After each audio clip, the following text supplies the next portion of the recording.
You're listening to 90 Day Soulmate with the Relationship Engineers, Jim Golnick and Lisett Guevara, only on LA Talk Radio.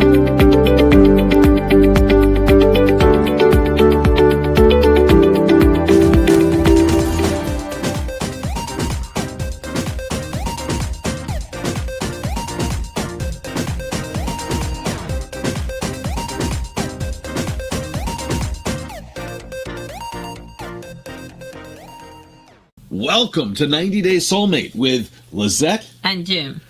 This week, the end of, what is it? The end of election week, which I think has stressed us all out to our extremes. Listening to, the pundits, listening to the media, listening to each other. The stress that this has caused on society has been amazing. And does it just seem like every election keeps getting more and more stressful? Yeah, depends how you view. I was working, so I was busy. I was busy, distracted. Busy. Well, I think part of it has to do with news became for profit. They really needed to get listenership and viewership.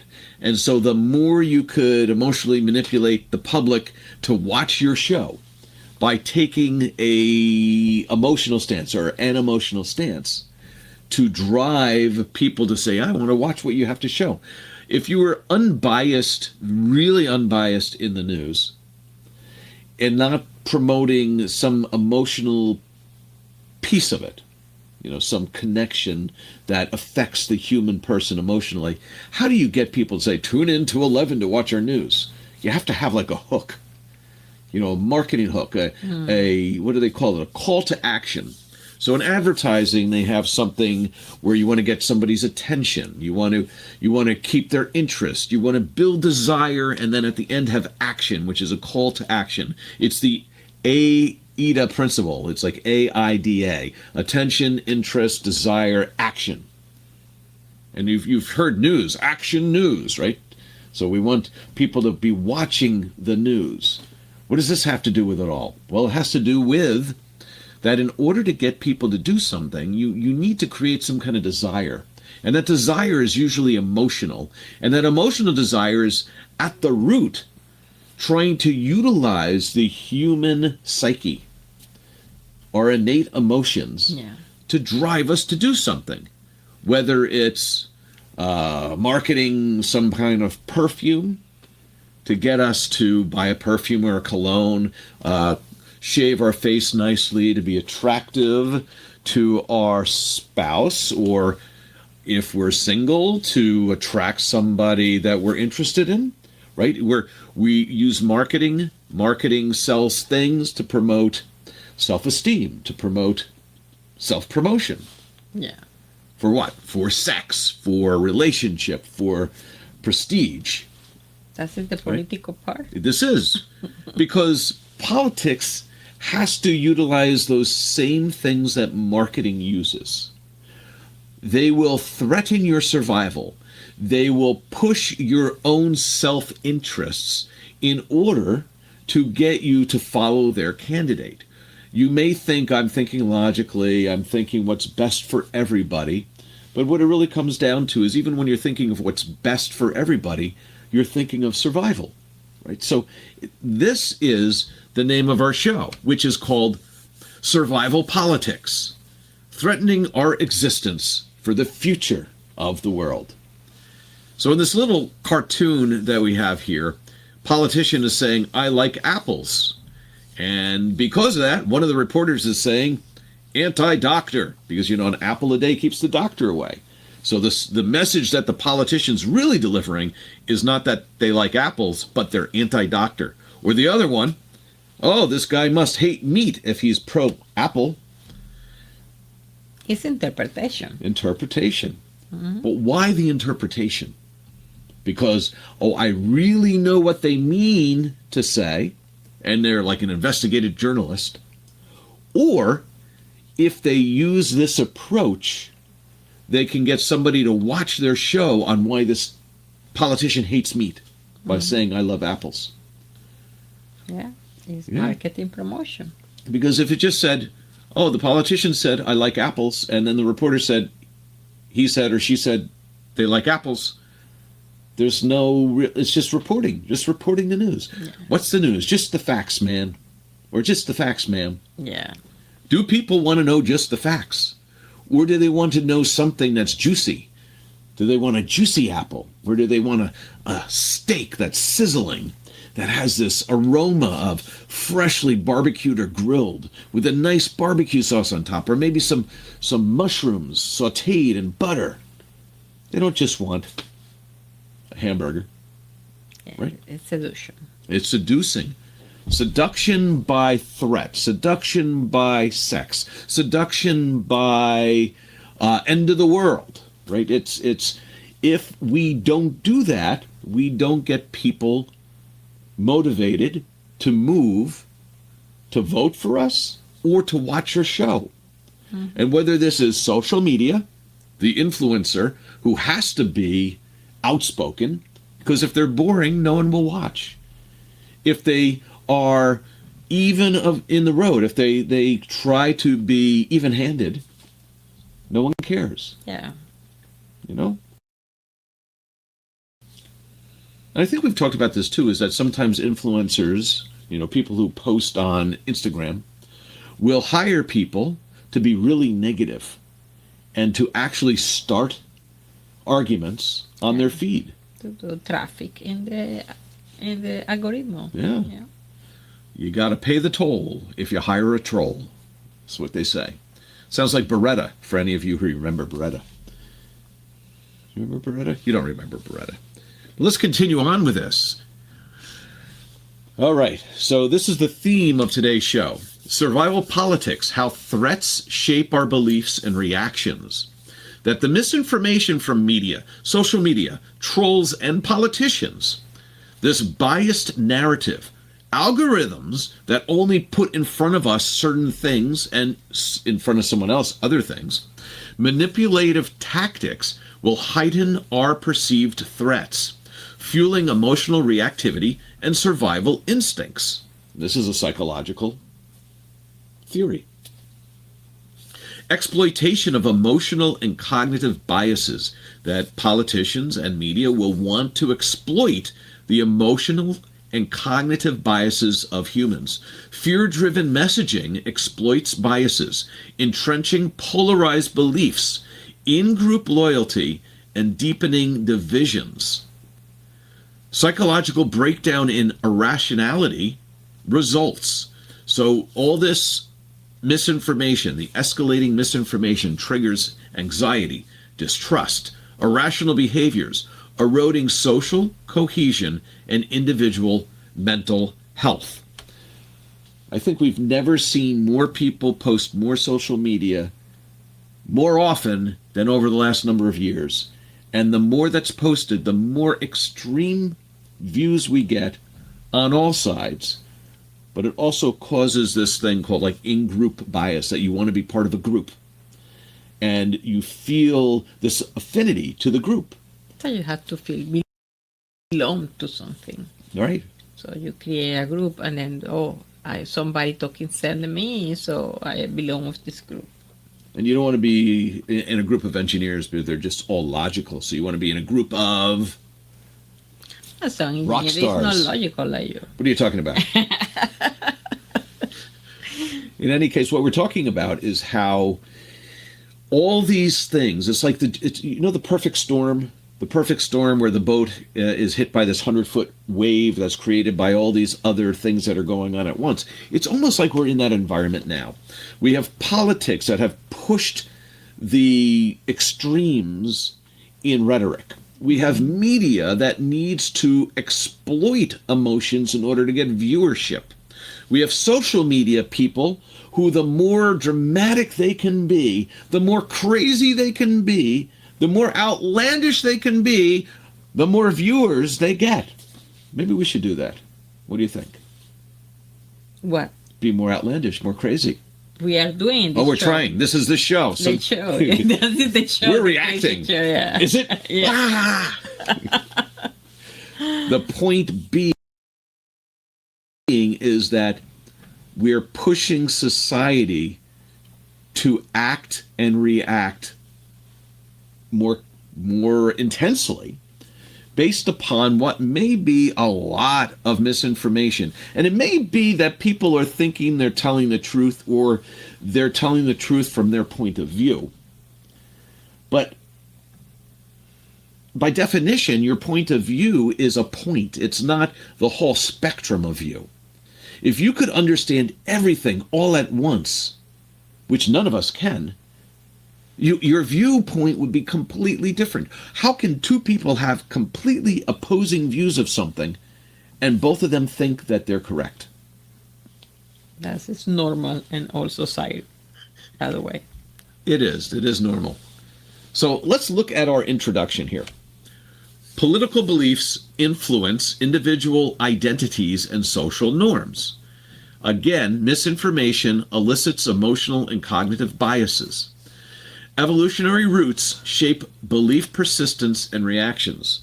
So we wanted to look at, is there an evolutionary explanation as to why we want to fit into these groups, whether they're political groups or social groups or religious groups, family groups, friend groups, social media groups? Is there an evolutionary reason? And there is, and we'll go into that in a second here. That once we start choosing a certain viewpoint, a certain frame of reference in how we see the world, we then build upon that bias. So more bias builds upon pre-existing bias. We only see things in certain ways, and we just don't understand somebody who has a different viewpoint because their biases are so developed and our own biases are so developed that we can't walk a mile in their shoes. Because we have to take our shoes off, and our shoes are oh so comfortable. You know, these shoes that I'm in, I'm comfortable with myself. I'm correct. That's right. And right. I'm right. That's how we all are. Genetic predispositions. So let's go back to then evolution. Genetic predispositions and environmental factors shape political leanings. Do you know that our brain may make us conservative or liberal? It may give us certain predispositions. Group cohesion strategies historically determine survival. So if we can get into a group that believes like us, it can help with survival. So now we've got how we were born, evolutionary, how we coexist with others that have our same affinities, and the cultural context and history of where we are will mold the ideologies of the individuals in that group and the group. That a small group survival will be based upon how like-minded that group is, even if they're crazily unlike another group, even if they're very different than another group. Two groups may not get along with each other and may not be able to coexist, but the individual group is stronger because of what may be perceived as their irrational beliefs. Their beliefs, their political leanings, and whatever, they can be stronger as a group because they do not have the same group beliefs as a different group. Each group can be strong, even though they may not together be strong. Yeah. And we may think too much that we all should be able to get along and think the same. And where that is a very educated, intelligent, maybe even emotionally intelligent way of thinking, that we should all get along, sometimes it's very difficult because we don't have all the same beliefs, the same upbringings, the same cultural backgrounds, and we have to reach out and understand rather than try to get someone else to understand who we are. Maybe we need to understand who they are. Do you agree? Yes. You must agree. You must agree with me. You are right. What else do we have here? Here we go. So, for instance, evolutionary psychological impacts, group loyalty evolved to enhance cohesion. So, be loyal to the group. By having enhanced cohesion, the group has a higher chance of surviving. Conservatism emphasizes stability and order for protection, whereas progressivism encourages exploration and adaptability. Both in the context of survival are very important. A group that wants to maintain stability in order for things to stay the same, have little change, and have conservative ideals, that may be good for a point in time. However, adaptability, exploration may also be best at another point in time for survival of the species. So if you look at that, being conservative or progressive are both survival mechanisms depending upon the environment. Mm-hmm. So the history of conservatism and progressivism can be linked to evolution. And both are really important. We should actually be excited to have these differences in opinions. Yes, it's balance. Yeah. It's create balance in the society. And it's good. So I always looked at that. If you look at, let's just say Democrat, Republican, and let's forget that for a minute, but let's say progressive or liberal and conservative, and you say these are two posts that are sticking out of the ground. And between those two posts is a hammock. In the hammock, it's where we are. And we need these two pulling tensions to support all of us in the middle. And sometimes we need to be a little bit more progressive. We need to be a little bit more understanding and be able to make change in order to do what's best for that group in the hammock. And sometimes we need to be conservative and we need to be, unchanging in order to do what's best for the group that's in the hammock. But it doesn't mean if you took one of those posts away, the hammock falls. Yeah. If everyone knows what a hammock is, I hope. It's a pretty cool thing to hang out in, the hammock. Let's see what else we have here. If I can get the right thing going here. That natural chemical responses are part of what it is to be a conservative and or be progressive. Conservatives have heightened amygdala activity for threat detection. So their amygdalas, when they feel a threat, are more reactive. Whereas liberals show increased activity in empathy-related areas. This is actually psychologically true, that the brain activity is different in conservatives and liberals. Neurobiology influences policy preferences. So our own personal biologies can influence our affinity to being progressive, liberal, conservative, or whatever we are, somewhere in between. There's this whole spectrum of political affinity. Doesn't mean anyone's right or wrong. For a given situation, it can be that if you have the choice of all this, you can find what is the best one. And it may not be your view. It may be the other view. It may be your view, but it's just as likely to be someone else's view. What you're saying is this black and white? No, it's all gray. It's just this whole thing of gray is that depending on the situation, what is the best way of dealing with it? And the best way of dealing with it may be today versus tomorrow. It may be the north part of the state versus the south part. That there's so many things that are variable that we can't look at like this is the best solution for everything. Okay, but you say the brain for one is different than the brain for others. Right. So. For that person, they may think this is the way to do it. But that's why diversity in thought is important. It brings strength with it. It gives us choices in how we act. Okay. But right? You can be both in one moment? Yes, no.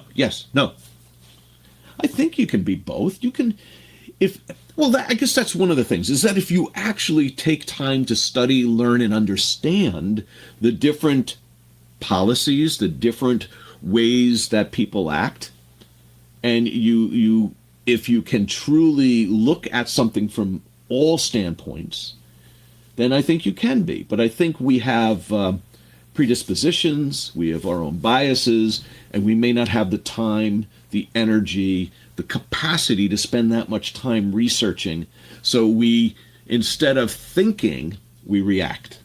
90 Days Soulmate is brought to you by 90 Day Solutions. Welcome back to 90 Day Soulmate with Lisett and Jim. Today we're talking about survival politics. So I want to look at the next slide, or the next concept here, which is that we are manipulated into camps. So we may have predispositions, we may have evolutionary biology, we may have all these things, we may have our culture and our upbringing, but we can still be manipulated into joining a group with emotional appeals, which will exploit our cognitive biases to polarize, that we need to be polarized in order to get anything done, and we'll explain that in a minute. Groupthink suppresses dissent. So if you're in a group, and there's studies about this too, that let's go into a study in a minute here.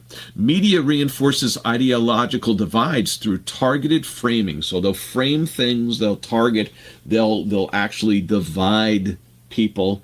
One is they want to have people watch their show, which have a certain expectation and bias each week or each day because they agree with the media. That if one day the media says this and the next day they have a different opinion and it's taking a different side, somebody may I don't want to watch that. I want to feel good about, I want my own beliefs to be reinforced. I want to go back to groupthink. There's a study that was done, and I'm going to paraphrase it. It's not going to be exactly this, but it had to do with, they take a classroom, they take maybe 6 students and a teacher. They have a student go up to the board and they ask the first student, they say, hey, what is 2 plus 2? And they'll say 2 plus 2, and they'll say equals 5. Of course. Right? And then the second student will go up and do the problem, 2 plus 2 equals 5.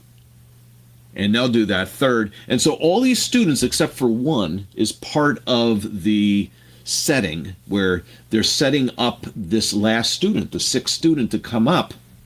And they see that everyone else has said 2 plus 2 equals 5. And it's similar to this. I think there's another one, which line is longer, which shape is biggest. But the idea is that everyone in the group has agreed to something that's irrational.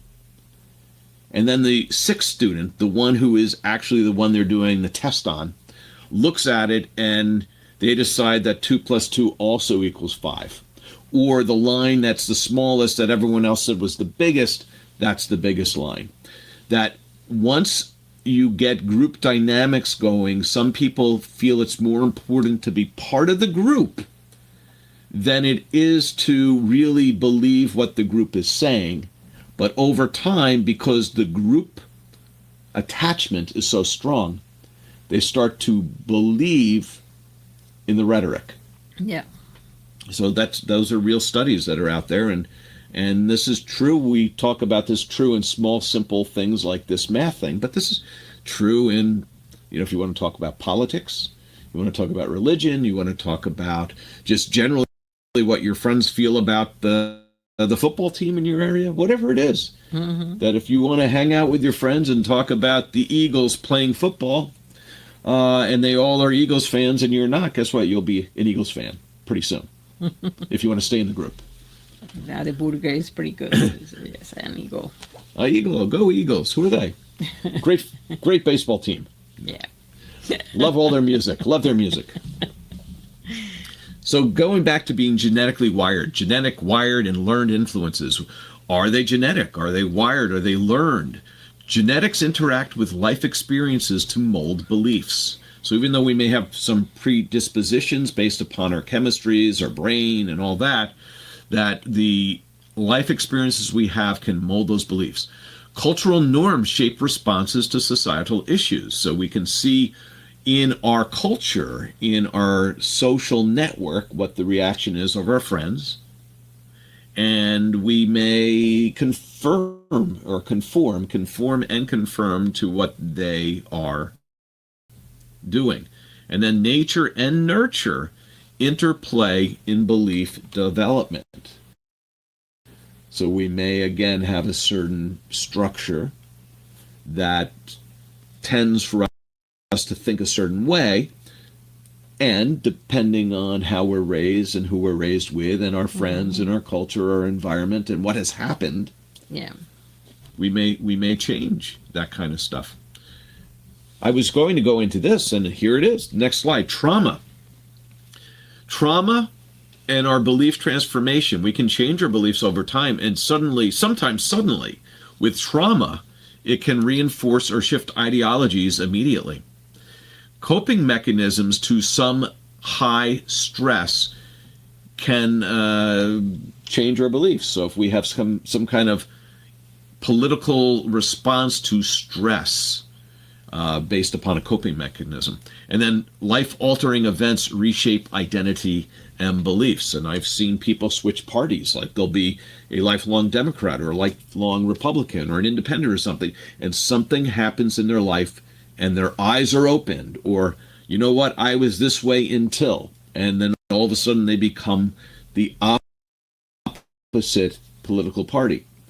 And once they do that, there's a lot of their views change. It's not just one. Mm-hmm. It's almost like a flipping of a coin. You can't be both heads and tails. You may be strongly tails or strongly heads, but you're not like, I'm a little bit of both. So it's not. So it's no? My original question. Say that one more time then. Can you be a little bit of both? Well, in this case, that if you're really staunchly part of a party, you can change your beliefs, and they can, like all change. Once one can trigger the change of others. That's something like this. And I'm not going to talk about who it is, but a woman who's a politician. She went to war, and she saw how much the industrial military complex was profiting because of war, and she spoke against the war and was attacked by her own party for doing so, because she wasn't allowed to have her own view. And when that happened, she decided that's it, and she changed her party affiliation, which means she starts in a new group where she starts taking on maybe some of their traits. She starts listening more, and part of it may just be listening more to what the others have to say about the same things you're looking at, and go, oh, I never thought of it that way. So maybe it is that we are fluid politically in a way. Once we hear, what they say is, until you walk a mile in the other person's shoes. But I guess more is when the people believe there is part of one party or one group and start to have commitment. So the commitment maybe is more powerful for the logical for something happen.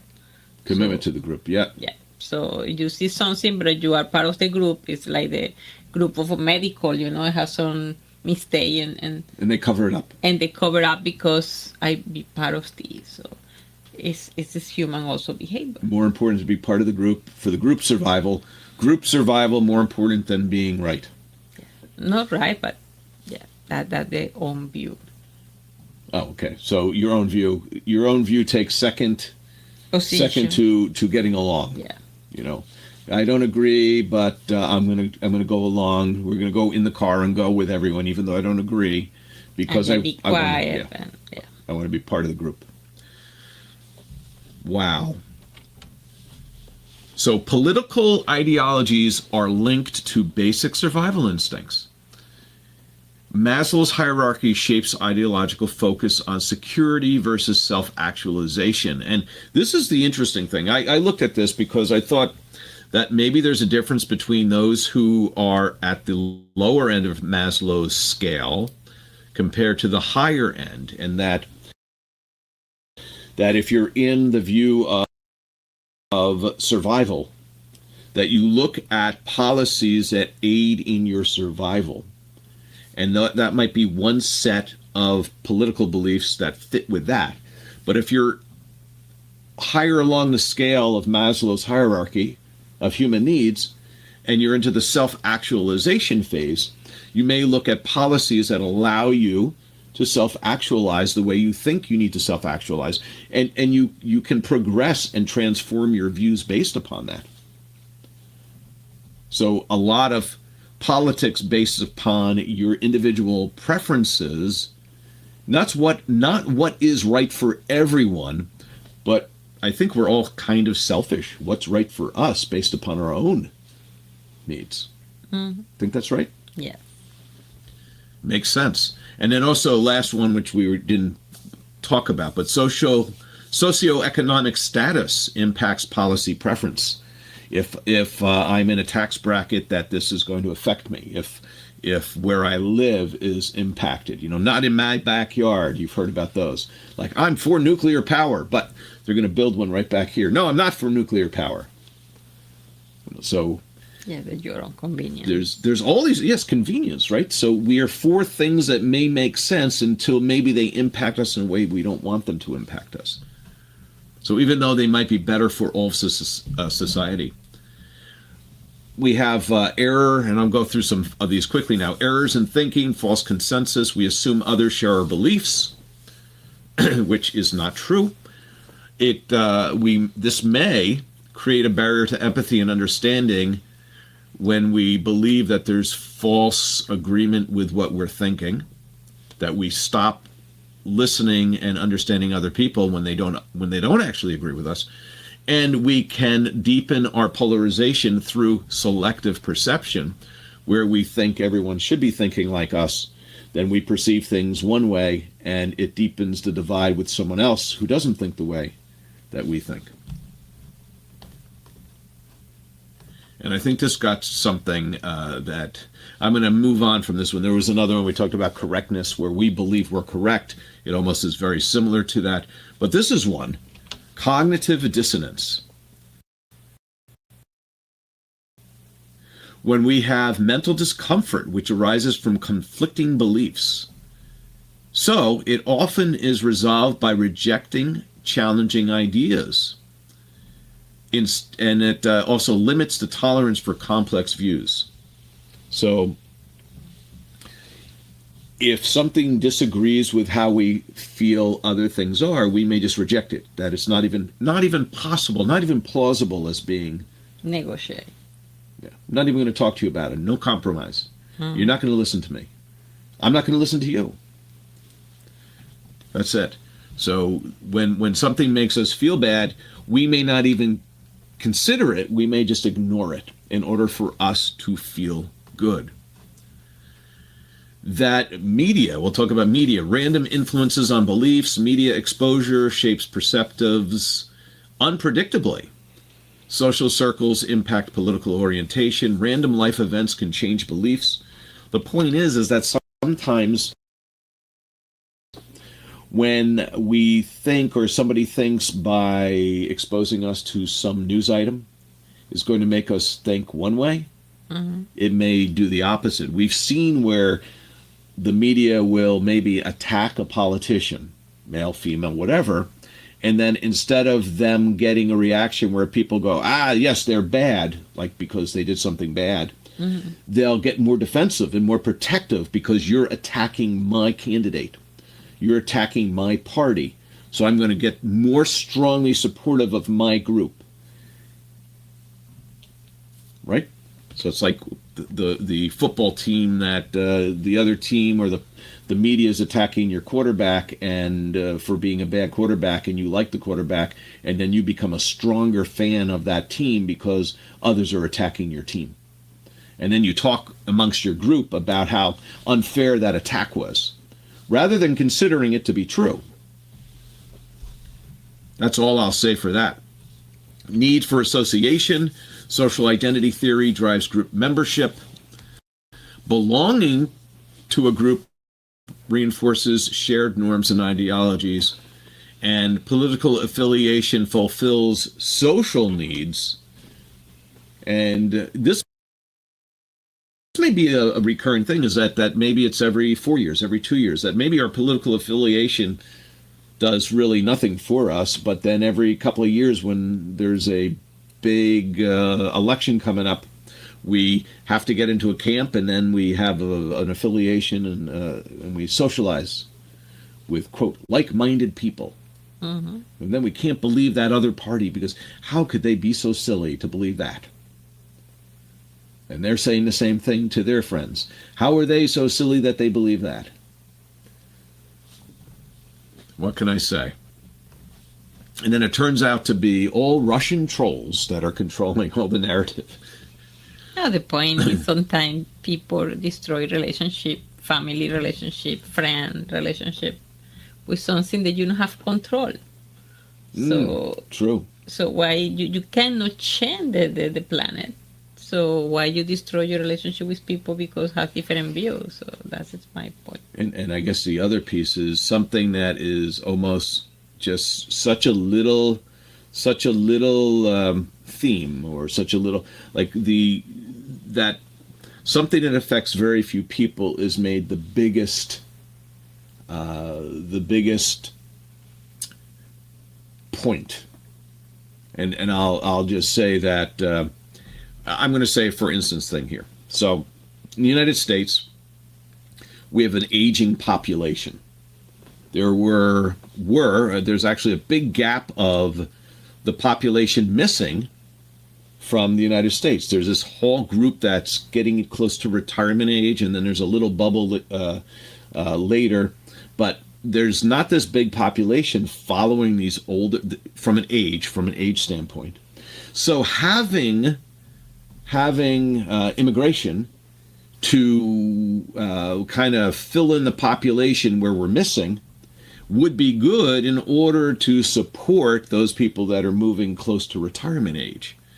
So if you really think about immigration in a way of how do we make the survival of the nation, you might think of it differently than just we can't have it or we need as much as possible, but there should be some good compromise. And I'll just leave it as that all these things, when they're broken down into the simplest terms, can be horrible arguments and emotionally driven arguments without actually researching and thinking about the problem. And when we do that, we're just, the parties are trying to emotionally manipulate people, because a logical discussion of what's in the middle and what's best for the country on the whole, for the long-term survival of the country, is boring. Because it's boring, we don't have the time to discuss it. Since we don't have the time to discuss it and no one's going to be moved emotionally, it's not part of the solution. Yeah. We'll be back after this break with more boring conversation on politics. 90 Days Soulmate is brought to you by 90 Day Solutions. Welcome back to 90 Days Soulmate with Lisett and Jim. Today we're talking about the most exciting subject ever in the history of our shows, called survival politics. Well, we wanted to take a psychological and evolutionary approach to politics and look how it's actually linked to our emotions, our psyche, to fear, anxiety, things that get us moving. So the next thing is what happens when you form a group affinity. You may start defending the indefensible. For instance, in-group favoritism leads to defending unethical actions, because whoever that is doing the unethical actions is in your group, and now the other group is attacking more so because it's an external or out-of-group person, and because the other group is attacking your person, even though you might disagree with what your person did, is that you are more against the other group than you are against your own people, so you support your person even though they did something unethical. You can justify actions through moral disengagement. You actually disengage with your own morality because you need to justify. Part of it, you want to be part of the group. Yeah, loyalty. Party loyalty suppresses critical reflection.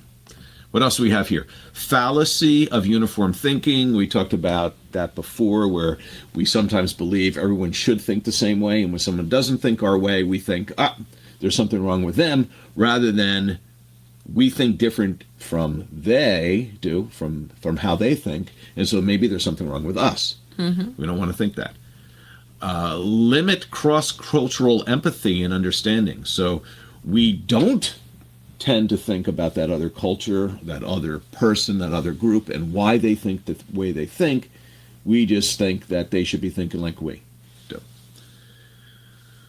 I wanted to bring up something sometime. This is something I always thought about, is the assumption of peace, that we believe everyone wants to be peaceful.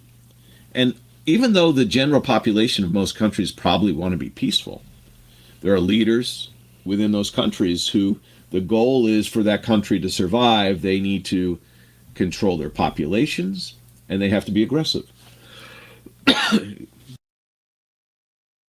Excuse me. What else do we have here? Let's move on from there. Here we go. Language, symbolism, religion, truth and justice in religion. That religious doctrines define moral truths.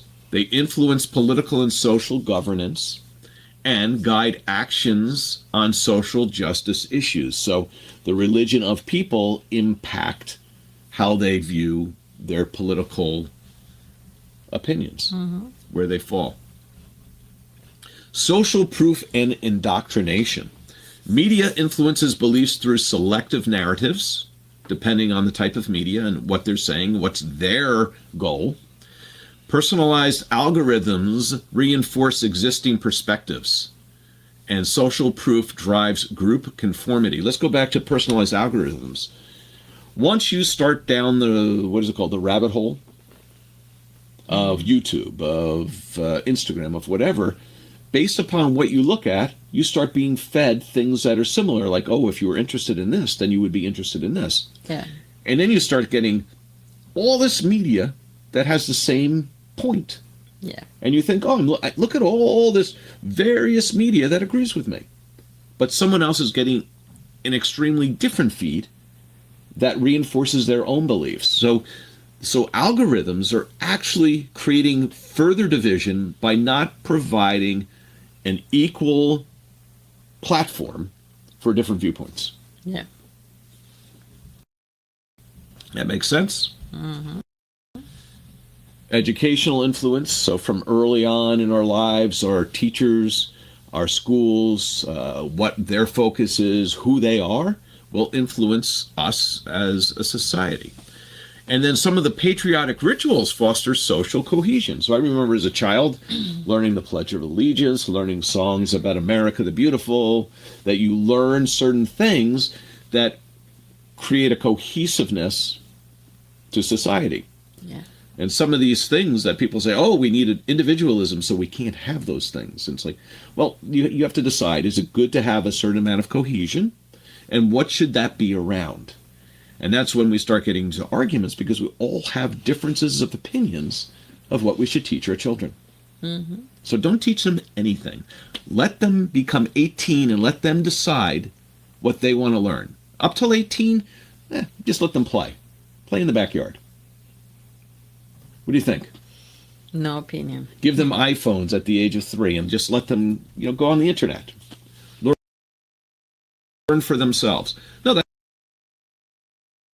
that's what we actually do, in essence, with computers now, is computers have an open porthole to all information everywhere. So it's very good for learning, but at the same time it's very bad when you start adding in social influence, algorithms, and feeds, which can move you towards very separate thought structures and groups. Yeah. Politicians need to have an emotional appeal, and that's what we talk about here, that emotional framing mobilizes support. If you don't emotionally frame something, you don't get any support. Politicians emphasize existential threats for unity. Us versus them rhetoric reinforces loyalty. I think I've never heard that more than this past election cycle between both groups. It wasn't one-sided. It was both were this, and that this is going to be the worst. If the outcome's this way, it's going to be terrible. If the outcome's this way, it's going to be terrible. It's like no matter what happened, it was going to be terrible. Nothing is happy. No, so no happy medium. Finance and economy affects your political misinformation desperation. So you can become desperate because of misinformation.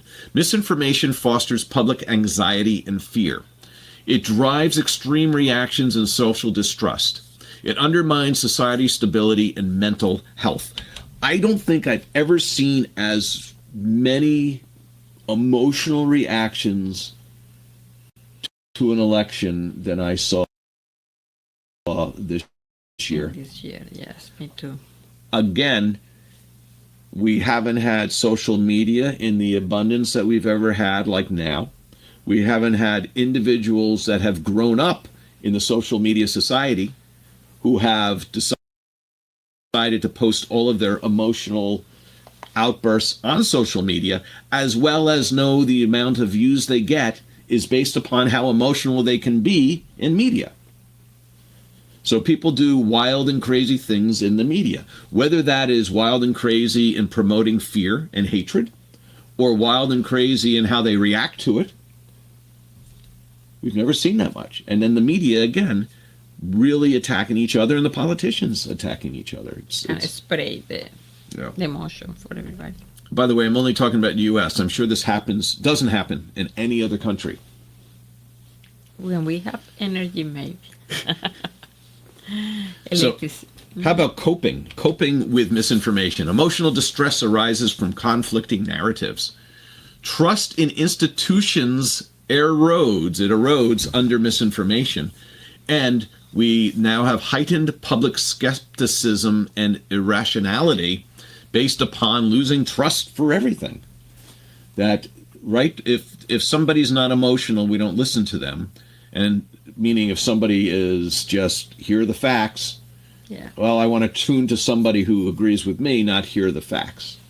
And even misinformation has been defined as misinformation, meaning, oh, that's misinformation. Oh, it's misinformation that you're calling that misinformation. It's actually Mr. Information. Yeah, terrible. So empathy bridges the gap between divergent beliefs. If we can start to listen to the other, listen to the ideological divides, and listen in order to open a dialogue, will help foster cross-cultural understandings. It will reduce polarization through mutual respect. We need to have mutual respect. We should listen. Tell me your views, not just what your views are, but tell me why you have them. Tell me how you got there. How are you brought up? Let me actually understand something about you so I can understand where your views come from. Because maybe I don't know as much as you about what you've lived in life. Yeah. Maybe I can learn. Rather than, here's what my beliefs are. I don't want to know your beliefs. Tell me who you are, how you got to where you are, and then maybe I'll understand your beliefs. How about that? Strategies for resilience. So the number one thing that we need to do in 2024 into 2025 is be resilient as a country, as a people, around the world. Media literacy counters misinformation's influence, meaning really start to stretch out and listen to many viewpoints. Critical thinking promotes information dialogue. Talk to others in an open and understanding way. Build resilient communities and strengthen civic trust by opening dialogue, not shutting it down. Yeah. And then finally, conclusion here is political beliefs are shaped by complex influences and biases. Understanding origins fosters empathy and informed discourse. Combating misinformation requires targeted strategies. Now, we don't want to, what is it called, beat a dead horse on misinformation. Everyone talks about misinformation.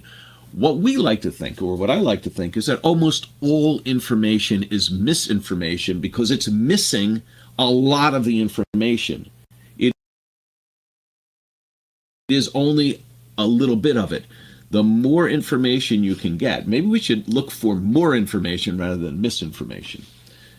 That miss is missing information. I know it's supposed to be listened to or as miss being not, like wrong information, but it's really potentially correct information, but only a tiny piece of it.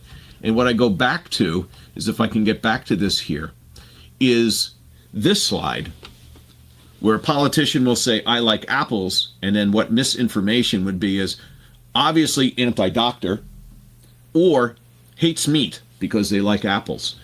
Is that misinformation may actually at its core have something that's true, which makes it believable. But when you get all of the information rather than a piece of information, maybe then you can have a logical discussion with empathy, reaching across the aisle. Logic. Reaching across the aisle. In any case, hope you had fun with us this week. This will probably be our only show on politics, but the point was to bring a psychological aspect to it. We hope we did that. Have yourself a great week. Enjoy. See you next week. You're listening to 90 Day Soulmate with the relationship engineers, Jim Golnick and Lisett Guevara, only on LA Talk Radio.